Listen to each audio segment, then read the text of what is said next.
ఒక్కసారి గనక ఆడవాళ్ళకి యూరినరీ ఇన్ఫెక్షన్స్ వస్తే వాళ్ళు రిపీటెడ్‌గా పాస్ పోసుకున్న మిగిలిపోయినట్లు ఉండటము, లేదా పాస్ పోసుకున్న మళ్ళీ వెళ్ళాల్సి రావటము, పాస్‌లో మంట, వైట్ డిశ్చార్జ్ లాంటి ప్రాబ్లమ్స్ వస్తాయి.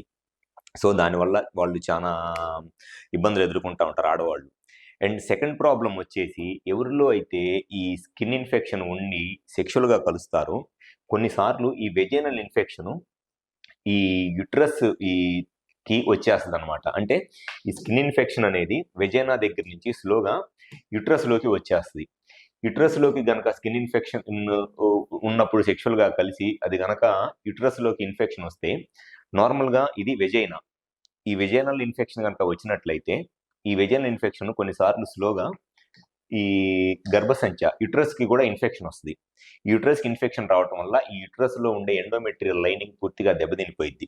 దాన్నే పెల్విక్ ఇన్‌ఫ్లమేటరీ డిసీజ్ అంటారు. లేదా ఎండోమెట్రియల్ ఇన్ఫెక్షన్ గాని వస్తది.